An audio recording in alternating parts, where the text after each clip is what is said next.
Welcome to our training session this morning. It's 11 a.m. We've been asked to provide a ransomware security and level 1 cybersecurity training. I've been doing this my whole life. We are in the height of cybersecurity, just waiting for some folks to log in. We'll start in about 5-10 minutes. I'm going to speak for a few minutes, and then we're going to run this training session. There's two 15-minute cybersecurity awareness training sessions, and then we're going to talk about it for a few moments, possibly answer some questions. I would recommend that we can use the chat to post your questions, and I'll talk about it for a few minutes. Try not to bore you with this and keep it down to about an hour. These trainings have become extremely boring and ineffective. The company that has provided the training today is KnowBe4. We've sort of standardized on a platform that does cybersecurity awareness training simply because the threats change every couple of weeks or every month or two. All of a sudden there'll be a war that breaks out, and then there'll be scam emails about money to donate and volunteer for the war. There'll be a breakout of some kind that comes out, and there'll be fake emails about that. So the core training today has sort of upgraded to continuous sample attacks. So the KnowBe4 platform is really known to sort of give ongoing attacks. So it creates this awareness over time. No matter what incident happens out there or personal interests, it'll try to fake us out on a day-to-day basis, keeping us aware of the threat that's happening. There is excessive forces overseas in multiple countries that are creating this kind of havoc. I do my own study around it. I've noticed that there is a group out of India, a region called Calcutta. Sector 5 has been a real extreme point of social media engineering, where people in data centers that get paid a lot of money sit around and call all of us and send us emails and pretend to be someone else, and pretty much ruthlessly attempt to steal our data, our information, collect the data, and then create a bigger attack later. We'll start here in a couple of minutes. I'm hoping that everyone can log in. Let me just send James also another copy of this link so he can share it with all of his staff. You guys can email me and text me with anything. My email is here, right in the chat there. If you want to text me, I'll give you my text number. You can shoot me an SMS right there. All right, so let's see what happens with our little training session here today. I could talk on and really bore you guys to death of how unexciting cybersecurity can be, which is the problem for us, because it's certainly exciting for the thieves who are making quite a bit of money on this stuff. We calculated last year it was a $6.1 billion industry just in America here by itself. So what's happening is they do social media engineering, and they do these phishing campaigns, and over time they collect this data and then use it to attack you. It's quite sad, and it's quite effective. It's working. I just want to really reiterate, now that everyone's on, that this one-time training is not as effective, or does not have the power of what a know-before platform can do. We have it turned on towards us. The know-before platform allows me to get daily emails. The guys here get daily emails about fake attacks that are happening, constantly reminding us of what's going on, right? There'll be something that happens in the news about a war, about a new strain of virus. All of a sudden, there'll be these fake emails that come out, because the bad guys are using that information to try to fake us out, so we can get their information from us as we fill out fake forms and whatnot. It's unbelievable it's actually working to the extent that it's working. We had a client recently where the secretary, or who was working for the owner on a construction company, received an email to put in $28,000 into a Wells Fargo account. The email had work order numbers, flow of data, and knew a lot about the project. So she says, yeah, go ahead. So literally, the owner, Mike, was walking by her office and said, good morning. And she says, hey, I took care of the 28 grand to the Wells Fargo account. He goes, what the heck are you talking about? That wasn't me. Thankfully, it happened within like 30, 40 minutes, and they were able to call and get the money blocked and stopped from happening. 90% of those things never end up getting blocked or stopped. You have maybe 10, 15 minutes, half hour tops to make a phone call and reverse that action. You know what I mean? So it's happening every day. Why did that happen? Some of the users were people who didn't care about personal security. Hackers over time got information on the owners, on head salespeople, and then planned a targeted attack. When we saw the attack vector, it was something construction. They bought something I construction, put an I in there, couldn't even tell. They were pretending to be the owner, right? And so we did a couple of things there. We told them that any Wells Fargo transaction, there has to be a double check, a text, a phone call. They kind of built that into their workflow. But now there's information out there that is being sold on the dark web about them. Once their attack happened, it's sort of out there for good, if you will. All you can do is change your information over time, right? But they didn't change your company name.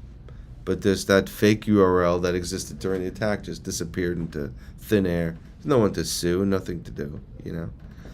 Anyway, I'm going to start the Kevin Mitnick ransomware training. I want to talk about this gentleman here, Kevin Mitnick. Kevin Mitnick is the first hacker main bad guy that was arrested, and they made a movie about him. So when he was a young man, he had the ability of rerouting every 911 call in America back to somebody's home, and he decided to give it a shot. And basically, you were calling 911, it was being answered by some old lady in her, in some little town. Well, they came down on him, they thrashed him. He became wildly famous and owns this company among other companies. So we're going to go through a little bit of training. We'll stop. I have 2 or 3 trainings going on here. I thought this was really good to give you some live examples and whatnot. And we should be able to get some good information about kind of where we are with this stuff today. I believe that my voice is a little like just monotone. I wonder if you guys will be sleeping in the next 15, 20 minutes. Really, the only effective training I've seen is for me to attack your group on a regular basis with fake emails and then tell you, hey, these particular people get it, these don't. And if they do, Know Before has made this movie called Insider Man on Amazon. So they take you to sections of Insider Man. You got to watch some videos take some more quizzes, and sort of get on the bandwagon that way, all right? So let's start a 15-minute video right now. We often assume cybercrime only happens to someone else. Maybe we feel we just aren't important enough to be targeted. Or perhaps we believe the defenses IT has in place fully protect us. The reality of the situation is that it just isn't true. Cybercrime can happen to anyone, even you. Welcome to the 15-minute Kevin Mitnick Security Awareness Training. This module includes a demonstration from 2 experts in their fields. Kevin Mitnick is KnowBe4's Chief Hacking Officer. He is a world-renowned security consultant, public speaker, and author. And Phil Hendry is a famous improv voice actor and radio personality. He is known for his many characters and improv voice abilities in his recurring role on the CBS drama The Unit, and his multiple characters on the animated comedies Futurama, Rick and Morty, and King of the Hill. They will show you that recognizing the tricks and tactics hackers use is critical to staying safe. In this module, you'll learn how to identify the tactics cybercriminals use to trick you and gain access to your organization's resources, recognize some of the different types of cyber attacks, and take action to protect yourself and your organization against a cyber attack. Let's get started.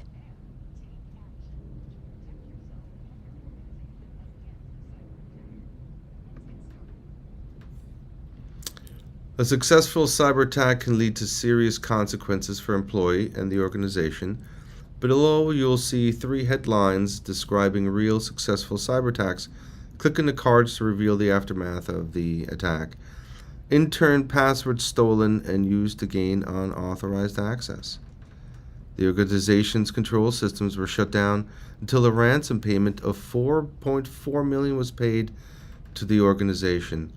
So, just cutting back here for a moment, keeping in mind what's happening in Suffolk County. The entire Suffolk County government is under a cyber attack. They said they've been hit by the Black Cat group, which is a terrorist group out of Sri Lanka. So they said that they're the reason the system's been down for 2 weeks, meaning that all of the police department, emergency operation, social services, yada yada, they're down for more than 2 weeks. They say they've been asked for ransom. In that particular case, they didn't shut down their systems. They copied their data supposedly, put it available for sale, and now are asking for ransom to avoid that from proceeding. So different ways to go for that to happen. In most cases that we've experienced, we had an international dealer where their entire systems had a screen on it that said that unless you pay us several million bucks, we will not let you back into your systems. Even though a recovery took place, we did not know what data was stolen and now being sold to competitors.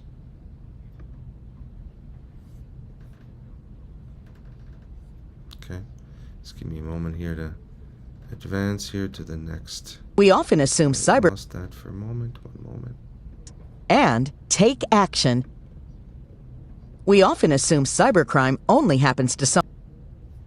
Okay, so there was the intern password stolen and used to gain unauthorized access. Intern password's really important because it's always the people that, oh, he's only here for a month or 2. He's a temporary worker. You know, I'm not really sure if he's important.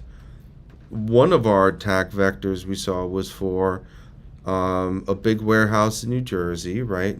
Oh, well, that was one of the warehouse guys, and he hasn't been here in a few months. It was left open, got right through. That's where the attack vector came through. Okay? Glasscloud-based fell to email scam. The employee was terminated and sued the company after failing to identify a fraudulent request and sending them more than $250,000 to cyber criminals. All right, so scams like this are happening regularly. All right, the employee was terminated and sued by the company of failing to identify a fraudulent request. So in the case of my client there, like the other day, thank God she told the owner, I put $28,000 into the Wells Fargo account and they resolved it. I would say yes, that in many cases the employees do get terminated. There is no guarantee you will not be terminated if you make a mistake like this. The bad guys have been watching every small business. If you see what's going on with the Microsoft attack a few months ago, these hackers make a big effort to get all of our data all together. So I think it's important to understand that there is no guarantee if an employee makes a mistake that employee will not only be terminated but sued to get the money. It's their personal responsibility. They've been through this training.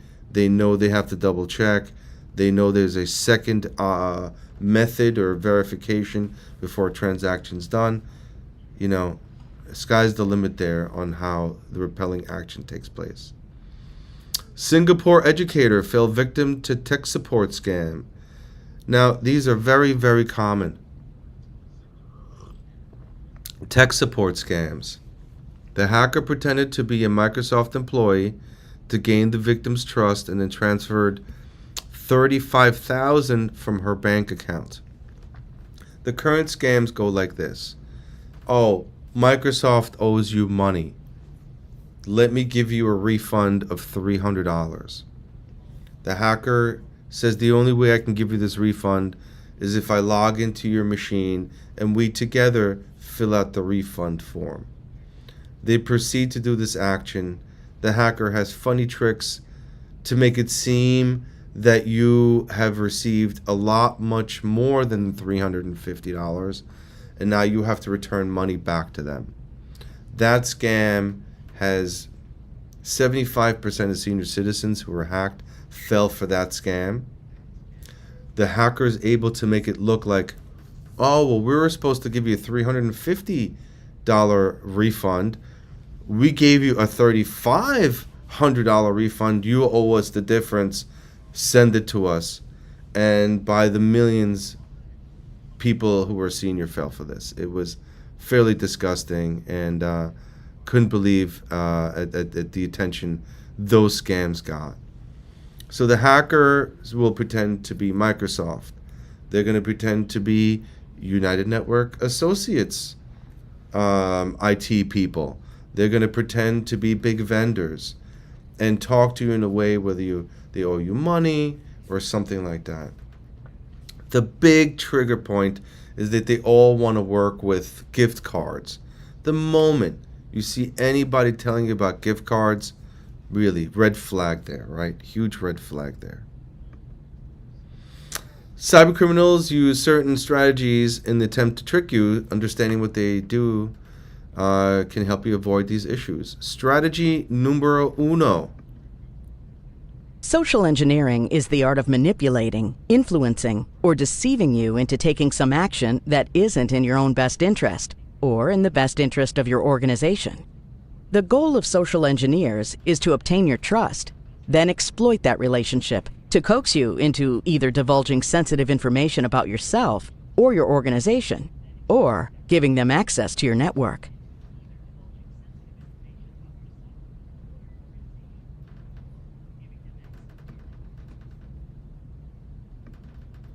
Malware stands for malicious software, an umbrella term for all the software out there that is being used by cybercriminals to spy on you and steal your information.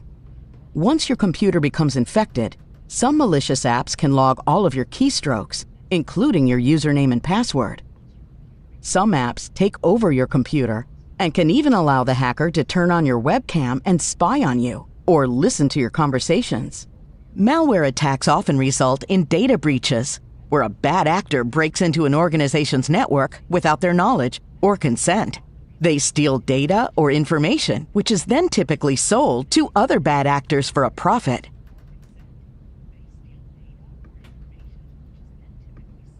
One type of malware that's in the news a lot is called ransomware. Ransomware scrambles the data in computer files, making them unreadable. These locked files are then held hostage by the cybercriminals until a ransom is paid. This type of malware can paralyze your organization by spreading to all of the devices and files across your organization's network. Hackers increase the pressure on an organization in a variety of ways. A few examples include threatening to increase the ransom amount if you do not pay quickly enough, threatening to sell the compromised data unless the ransom is paid. A ransomware attack can be devastating for an organization because of the loss of productivity, reputation, and large amounts of money needed to pay the ransom. Making sure you stop, look, and think before taking an action, like clicking on a link or opening an attachment, can potentially prevent this devastation from happening to your organization.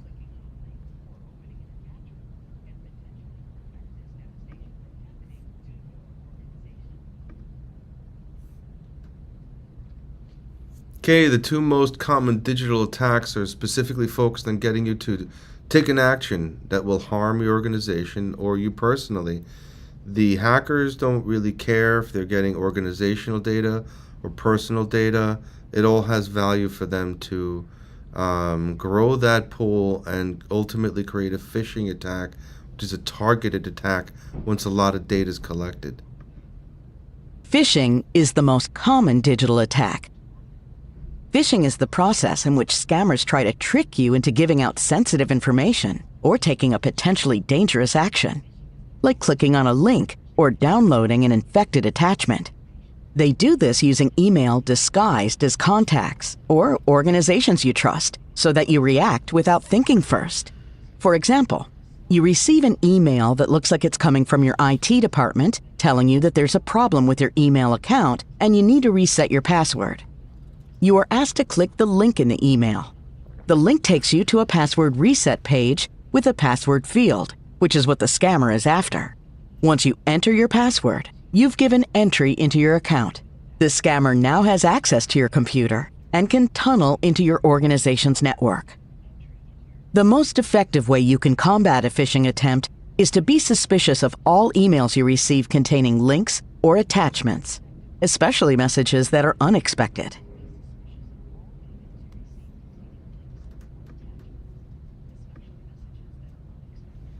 Spearfishing is a small, focused attack via email on a particular person or organization. The goal is to penetrate your organization's defenses. In this attack, the criminals invest time researching a specific target using social media and other open sources of information. Armed with this information, they send you a personalized message designed to trick you into taking an action that will put your organization at risk. Spearfishing attacks can be convincing, but just like in any phishing attack, you must take an action for it to be effective. One very common form of spearfishing targets top management, typically people who interact with your organization's CEO. A hacker impersonates your CEO and emails you with instructions to do something that could harm the organization.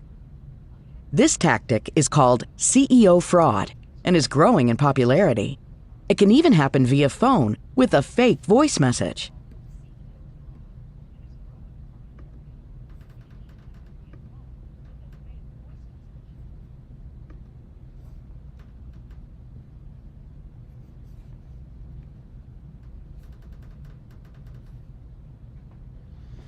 All right, guys, take a look. We're going to do a couple of tests here and see if it's a fish or if it's real.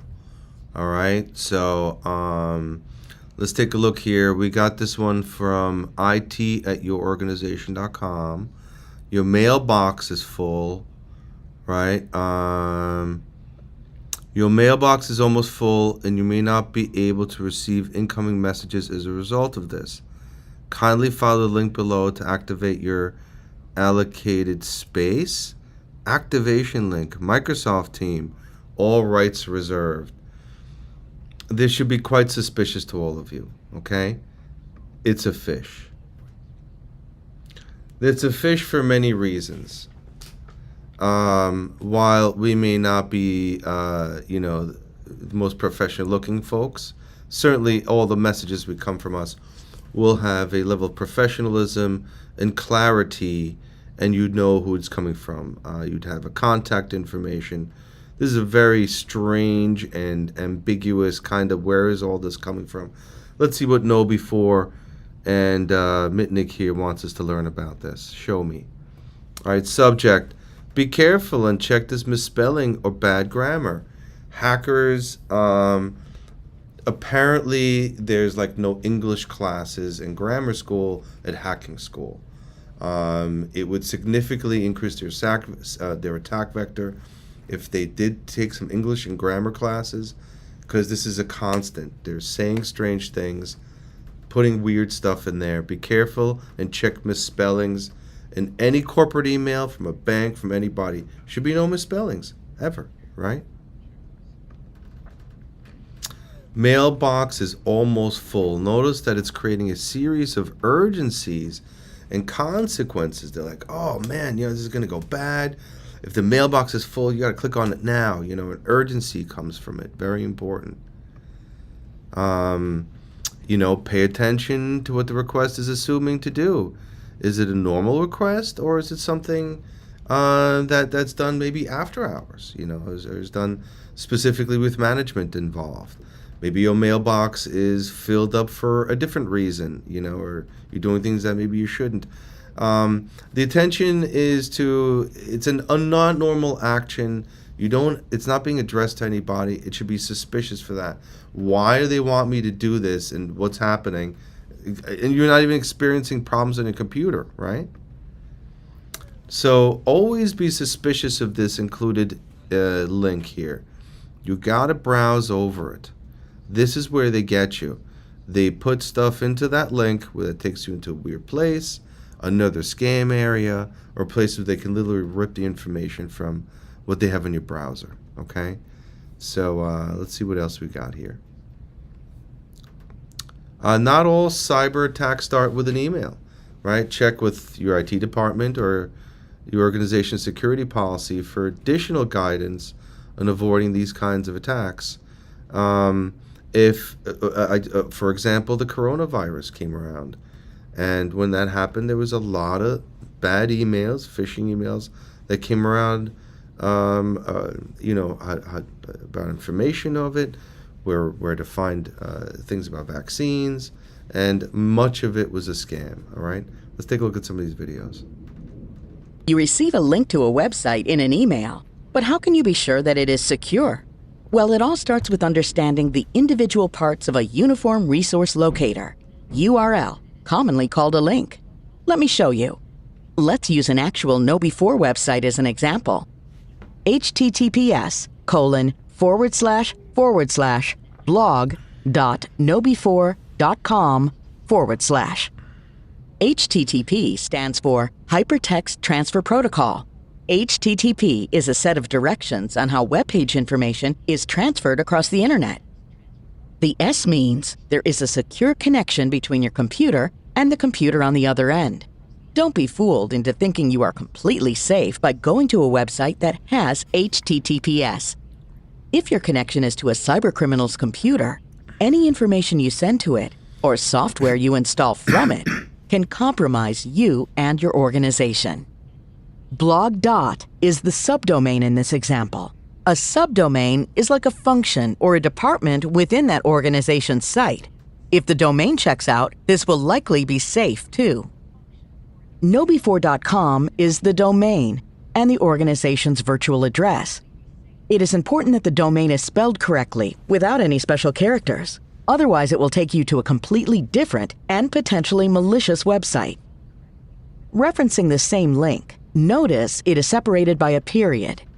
Hackers will often use slight variations of trusted sites, such as replacing the period with a hyphen, to trick you into thinking you are safe to visit them. Now that we've gone over the components of a link, there are two things to note. Review the link carefully. Hackers may disguise, misspell, or add extra characters to the link so that it looks like a trusted website. When in doubt, don't click on the link. Search for the website's actual domain using a search engine like Google or Bing. If anything looks suspicious, check with your IT and/or security team to confirm that it is safe.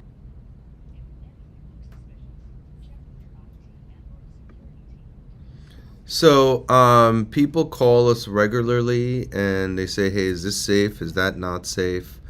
We accept those calls. We're happy to help. It gets very confusing. We'll check it out. For example, for myself, I get daily emails from the admins of Facebook telling me that I'm a horrible person, they don't like the show, and everything's been turned off. 3 to 4 day. I see them in my spam folder now, but they're relentless, trying to get you. More and more, employees are using wireless connections to reach the internet while working away from the office. Coffee shops, libraries, and even public parks seem to offer Wi-Fi connections that can be conveniently used to access the organization's network and get work done. Be cautious, as these Wi-Fi connections can be unsecure, and bad actors want to see what you are doing while online. Never connect to public Wi-Fi unless you are using an organization-approved VPN or virtual private network. This technology creates a safe internet connection that shields your online activity from criminals. Now, I got to talk about this a little bit because they have this thing called the dark web, and that's where a lot of hackers interact, if you will. And when we have machines or people go and want to search the dark web, they'll get a machine with an alias information on it and go to public Wi-Fi and begin to surf. Public Wi-Fi is quite open. I'd be very worried about doing any kinds of serious transaction on open Wi-Fi. Now listen, go to your hotel, go on the Wi-Fi, watch your movies, do basic stuff. I wouldn't do banking or anything serious when you're connected to a Wi-Fi.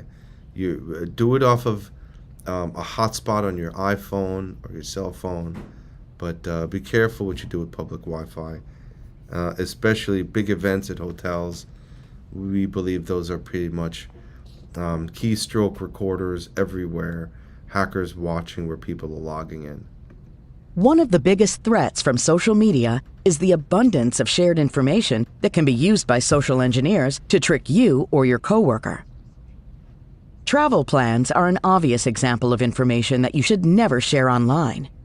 Announcing that you won't be home is never a good idea, but there are less obvious pieces of information that put you and your organization at risk. Any type of sensitive information is like gold to hackers. Think about it from the perspective of a social engineer. Will the information you are about to post be useful in conning you or your coworker? Make sure you understand your organization's policy regarding sharing information on social media.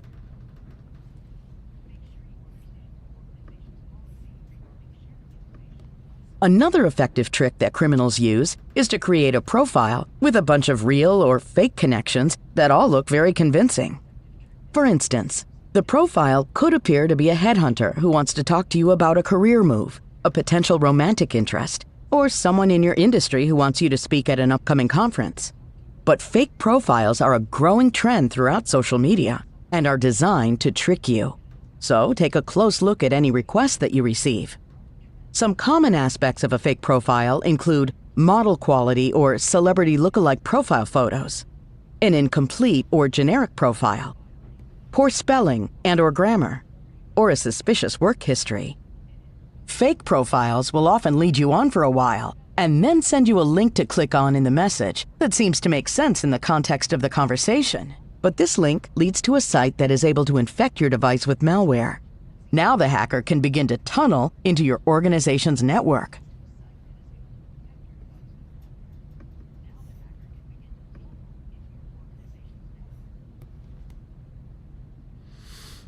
All right, guys, let's take a look at a little example here. Review Ricky's social media post below. Hey, Ricky, just got back from Italy. Looks pretty beautiful. So excited about our new business with XYZ Enterprises. Thank you, Guyana and Enzo, for your hospitality. Can't wait to get back to you. I saw you met with XYZ Enterprises, right? Let's see what they got going on here. Also, how are the best answers doing? They're so cool. So take a look at the way this guy has created his post. Looks completely legitimate here, right? And I saw you met with in Italy, right? Let's put in Italy here. So you met with XYZ in Italy. Also, well, how's he doing there? Gianna and Enzo doing. All right, very nice. Be careful. A friendly post could provide cybercriminals with enough information to craft a personalized message that could make you more likely to fail with their tricks.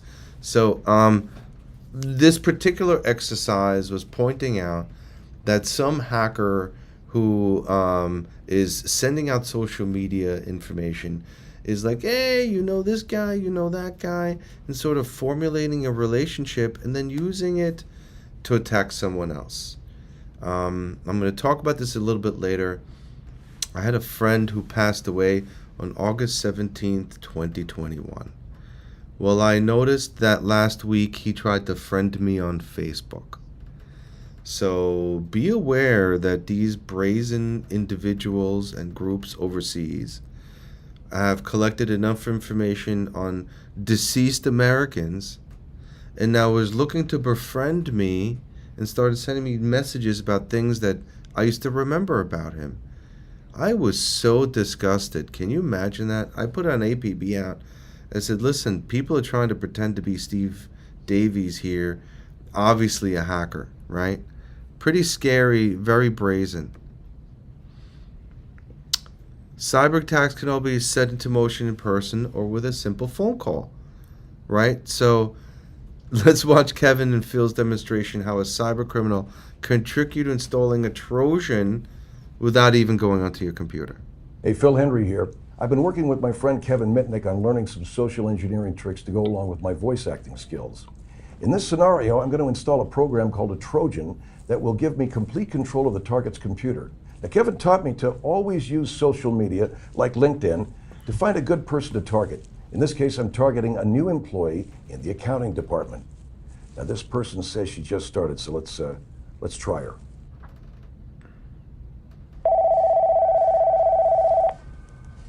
Hello, this is Maria. No, before. Oh, hi Maria. This is Jeff in HR department. How you doing today? I'm hanging in there, I guess. What can I do for you? Well, I'll tell you. Are you in Philadelphia? Yes. Right. Well, Maria, it looks like we can't seem to find, or we've misplaced your Pennsylvania tax withholding form. That's weird. I know I've completed it. Yeah, you know what? It happens. It happens occasionally. But what I'd like to do is, I'd like to send you a copy of the tax withholding form via the email, have you fill that out and send it back to us right away. So there's no delay in your paycheck. I don't want that to happen. Yeah. What do I need to do? Okay, is your email still marias@knowbefore.com? Yes. Okay, solid, great. So I'm going to send you a copy. Okay, and you need to complete it. And this is going to act as a digital signature for you until you can come in and sign your real signature to it. Okay, so can you check and confirm that you've received it, please? Yeah, I received it. Okay, great. When can I get this back to you? If you could just, take a minute and download the attachment now, and then, fill it out so that there's no delay in me processing your paycheck. Okay. I opened it and it says to enable content. Do I click that? Yeah, I'll go ahead and click on that and then fill out the form. Okay, I have to say, this all seems just a little bit weird. I think I should check with my manager before I do this. Well, I mean, I understand how you feel, and I'm new at this myself. I might be getting a couple things wrong. If I could, what I'd like to do is bring on my mentor from HR, and he can sort of walk us through it and verify it, if that's okay. Okay, I guess. Yeah, just take a second.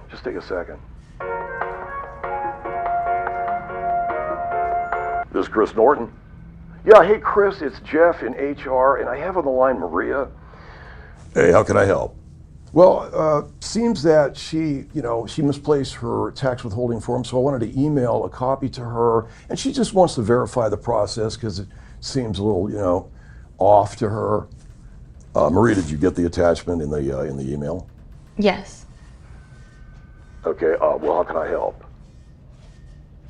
I'm sorry. It seemed a little bit odd that I had to enable the content in the document. I was just a little bit worried.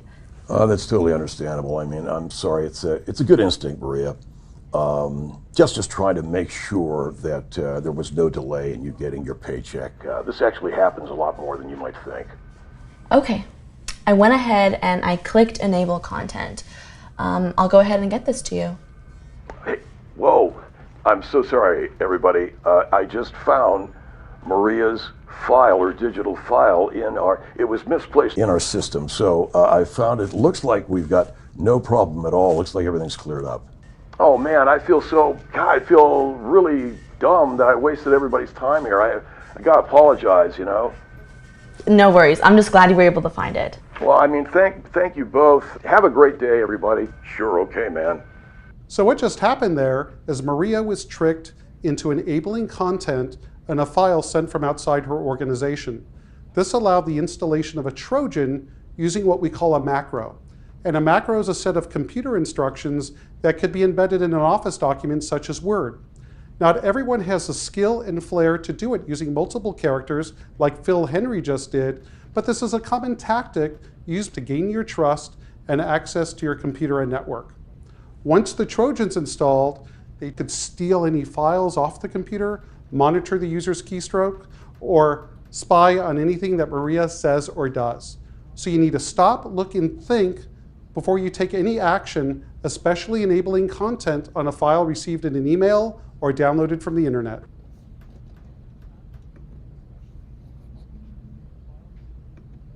There's no getting around it. You are a target, and the threats we have reviewed happen much more frequently than you realize.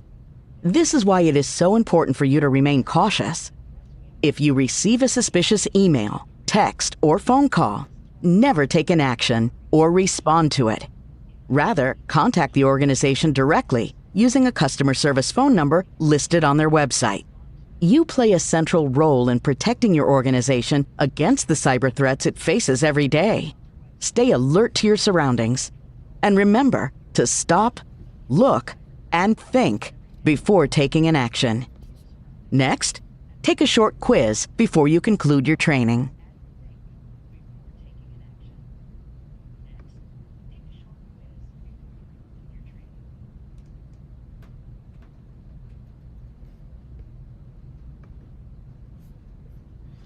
You receive an email from HR urgently asking you to fill out a survey about an upcoming holiday party. The link you can see looks legitimate. What action should you take? Number 1, review the actual link carefully, looking for misspellings and extra characters. Number 2, forward the message to a coworker and ask them to check it out. Number 3, review only the visible link in the message. It looks good. Click on the link. Or actually click on the link and join the party. I think we've gained knowledge from this training that we want to review the actual link carefully, looking for misspellings and extra characters, especially because it's not a regular thing, right? Once a year holiday party. All right. Who does cybercrime happen to? Happens to everyone. Happens to people in IT like me. Happens to high-level positions. Only happens to large organizations? Well, definitely not. It's affecting everyone. We had a case with someone in another state. He was a doctor. Someone pretending to be PayPal logged onto his computer, blanked out his screen, and took $400,000 out of these accounts. This is not going to poor people. It's going to everyone, okay? It's duping everyone. Which of these statements indicates good security awareness?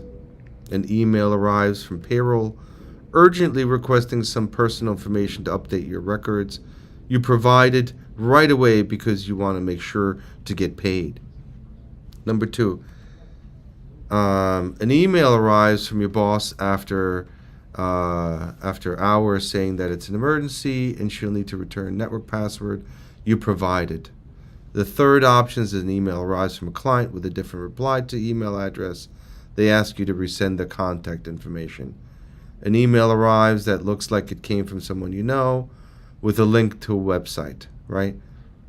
Which of these type of things is a good practice, you know? It makes you aware of security awareness. An email arrives from payroll urgently requesting some personal information. You provide it right away? No. You click on the link because it's from your friend? No. You verify the number, right?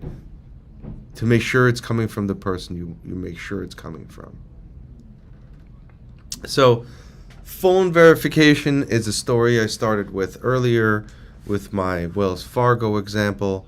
It's really important for financial transactions as well to build a second item into your workflow, a phone call, a text, some way before money is transferred to absolutely validate that transaction.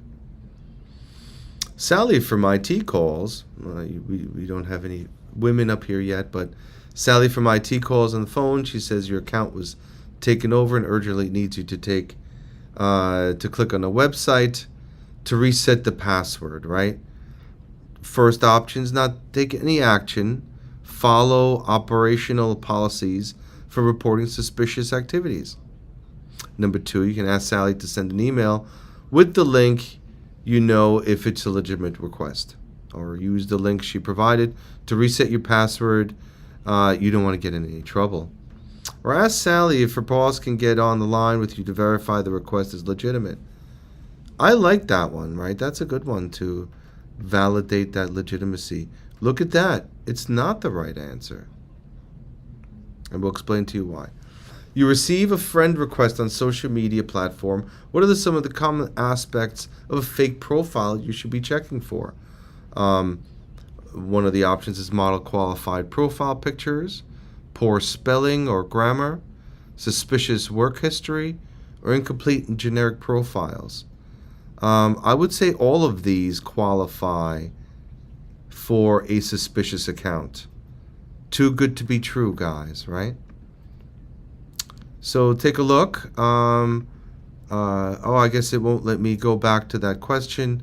I wanted to make a point that there are a number of good practices in your operation of how you should act and how you should interact with. I'd rather be overcautious than less cautious. If there's any email that's suspicious, you could flag it in your email.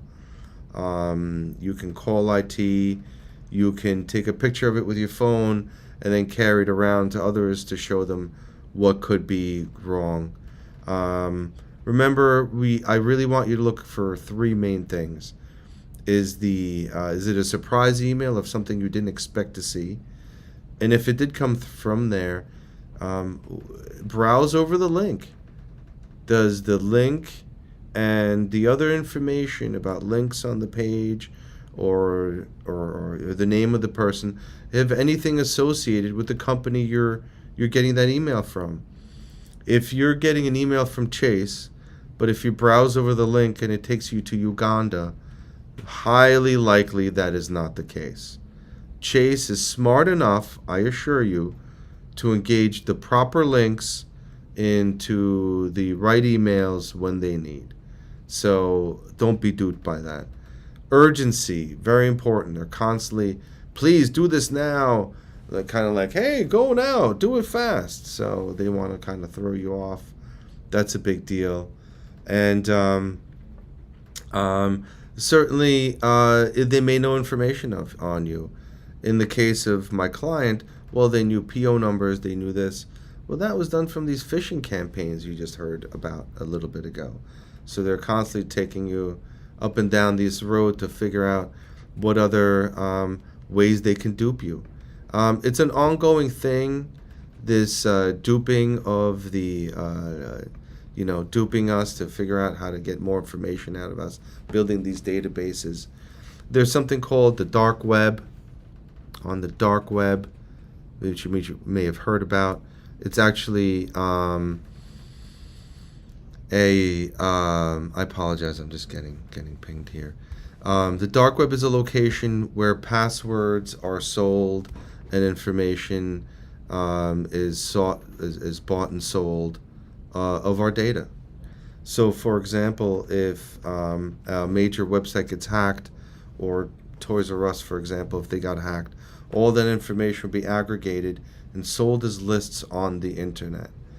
The people who want to access that use a browser called Tor, T-O-R. I don't recommend you do this. I'm just explaining how it works. And through this Tor browser, individuals can search for lists and download them.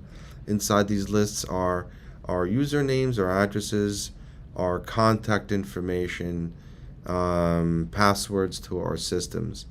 I worked with an investigator recently, and we found out that he played Word with Friends with his wife 10 times. In December 2019, we knew his score and his passwords and other places he used that on. So investigators, data investigators have ways to buy lists and validate that that's being hacked. It's pretty scary. Multi-factor authentication is the only thing that can overcome a stolen access system. Multi-factor authentication isn't the be-all, end-all, but certainly if you're at a party or you're at home and you're getting pinged that somebody is trying to access your email and looking for a code, likely it's been compromised, and you should start changing those passwords, as well as the username. Our recommendation is not only to have a unique password, but a unique username on every single website. Whether you're doing personal stuff or stuff at the office, you should be using a password manager. That password manager will keep hundreds, thousands of unique usernames and passwords all in one place.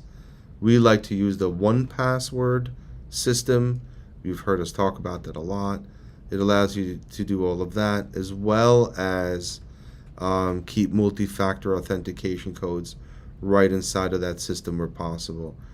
New Security allows you to do multi-factor authentication through an app. So that app scans a QR code inside of the inside of the password application. So then you have your username, password, and multi-factor authentication all in one spot there together. It makes it really nice. I would venture to say, if you're not using a password manager today, I can't imagine how you're living or operating. We don't want you to keep passwords on a spreadsheet, because that can be hacked and stolen, so you definitely don't want to do that. You don't want to keep your passwords on pieces of paper in your drawer.